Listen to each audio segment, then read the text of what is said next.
What is up, everybody? It's your boy Nate coming at you with another collection video.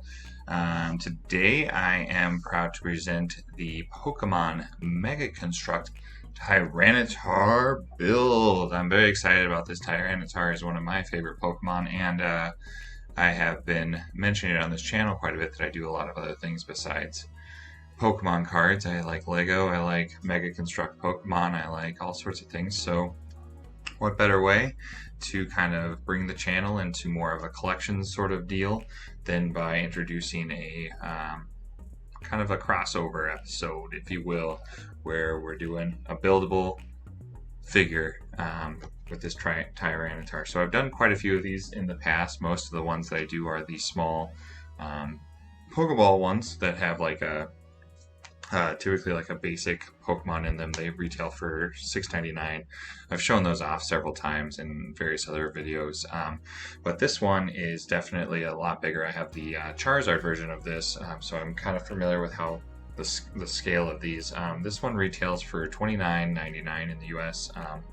You can usually get it on sale for 10 to 15% off if you're savvy at Target. I actually believe I got this for 25% off at Target using a cartwheel offer for Mega Construx. So pretty cool. Looking at the box, nothing too fancy here. I think they really, for all of these things, they just kind of tend to go with the Pokeball theme. It's simple, it's clean, and it does pop pretty well on the shelf, I would say. This figure in particular, featuring Tyranitar, also has a an additional detail. Looks like he's using the move Dark Pulse, and he's fairly posable from the looks of the actual box here. So on the back of the box, you kind of see him more in like a desert background, kind of like if you were going to be fighting him in the wild. Shows a little bit of the back, and then also some of the other buildable figures that are out right now, the Eevee and the Pikachu. As well as kind of, I think there's like a battle arena set that has multiple of the like stage 1 and a couple basics in there as well. So getting into the details, so this is an 8+ Wonder Builder set, so I think I am qualified to build it, but we're going to find out if there's anything complicated or interesting about it. I don't believe that these things have set numbers. I think the set is just Tyranitar.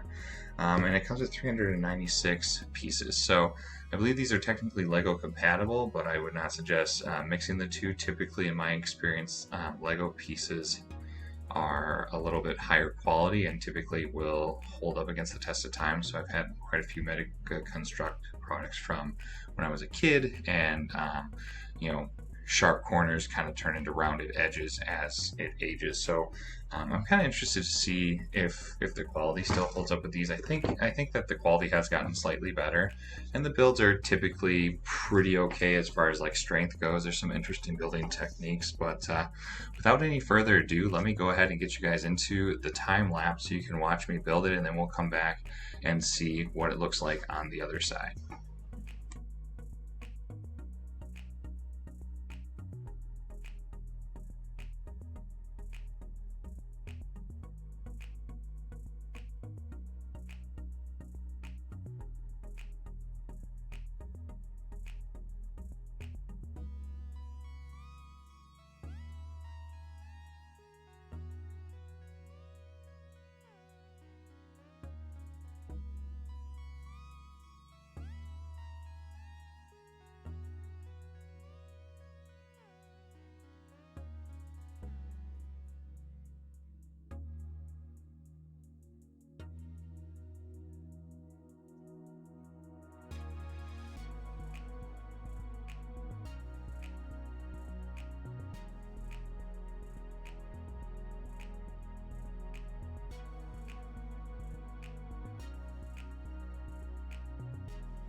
Alright everybody, here is the final finished product. It looks a little bit, transition here.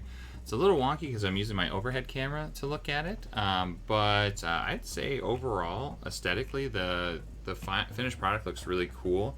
It is pretty sturdy actually, standing even with this little like extra bit here. There were a couple times during the build where it got a little, I don't want to say confusing, kind of confusing, a little bit complicated. Some of the instructions weren't, in my opinion, like that fantastic for completing it. There were a couple flimsy parts at first too, but I realized going back later that I'd actually just kind of built them incorrectly. I don't know if that's more just user error again, or if again it is more has to do with the instructions being just like less clear. I usually build Lego sets, and it seems like their instructions are maybe like a little bit more clean and straightforward and kind of telling you exactly what you need to do. I will say the other thing too is a lot of the pieces are very similar, have very similar color patterns, like they're all this more or less this light green. And I think that played into it too. Some pieces look very similar to each other, but were in fact different pieces, and so that probably is more my mistake than anything.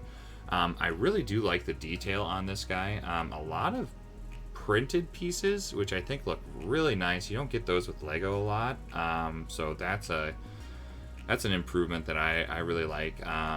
Overall, I mean, it definitely looks like a Tyranitar. I think on display it looks really great. I'll probably show it off with some of my other ones in the thumbnail for you guys to see. But overall, I'd say it was really a fun build. Quality wise, yeah, I would say like it's kind of interesting. Mega Construx always doesn't seem afraid to throw in just like what I would call random pieces, or like pieces that seem more or less specific to making this build interesting. So like there's a lot of these like spike pieces, which I don't see them necessarily using on a lot of other builds, whether they be like Pokemon or Halo or whatever else they manage. I think they have like, I think they also do, what's that dragon show on HBO? Game of Thrones. I think they do Game of Thrones stuff too. So Call of Duty, I believe, as well. I don't think that they use a lot of these pieces across the different genres, but they might. But yeah, it looks like they're willing to make like individual pieces just for a specific build, which is pretty cool. But overall, I'd say pretty fun build, pretty fun process. It took a little longer. I think you're seeing a condensed version of the build, like a speed run, and hopefully that turned out well in the video when it processed. But in real life, I think it took me an hour and 20 minutes. I think it took a break or two in the middle of it, though, just because I was getting frustrated with some of the intricate pieces in here just flipping around. Like I said, it's more or less because between the instructions not seeming that clear, but then also having pieces that looked very similar and it had the same color but were in fact different, and needing to actually swap those out. And once I figured that out, it was a lot smoother process for me. So I think overall, build process, like I said, was a little bit more difficult, so that's probably the thing that's going to bring this thing down. But I don't know, I give this thing probably like, I'm going to give it like 8 Pokeballs out of 10. I don't know. Is that a cool rating? Probably not, but I think it looks super awesome, so it's like 10 out of 10 on the look and the aesthetic. I really like the unique pieces and the printing that they do with it, so that's super awesome. But it just, I feel like it was really a bear for me to build, and I did not enjoy the process as much as I thought that I would. So I was actually really looking forward to being done with it when it was finally completed. So that's the only thing that I would say would drag this guy down. As far as scale goes, let's see here. I have the Pupitar figure here, or not Pupitar, Larvitar. I'd say scale wise it's actually super awesome. I think it matches in really well with this is like the Pokeball scale ones that you can get, the $7 ones, and this guy's like $30. So I think it actually like matches up pretty well. It looks really cool, and I have these guys sitting next to each other on a shelf, and that looks awesome. So display wise, definitely like worth getting if you're interested in this kind of a thing. If you're If not, then maybe just like a action figure style T-Tar, maybe like a statue is better off for you. But for $30, I feel like it's a pretty good pretty good price point for a set like this. So yeah, I'll give it an 8.5. Just like I said, the build process was a pain for me, but otherwise everything about it is majestic. So hope you guys got something out of the video. Let me know if you're going to be picking this up in the comment section below. Leave a like, subscribe if you're new here, all that good stuff. And I don't know, we'll see. Maybe I'll pick up a couple more of these. I know they have like an Eevee one with all the evolutions in like a big pack. I might be getting that one just because to celebrate like the release of Evolving Skies. So let me know what you guys think in the comments below, and if you like this kind of content or if you'll be picking one up for yourself. Have a good one.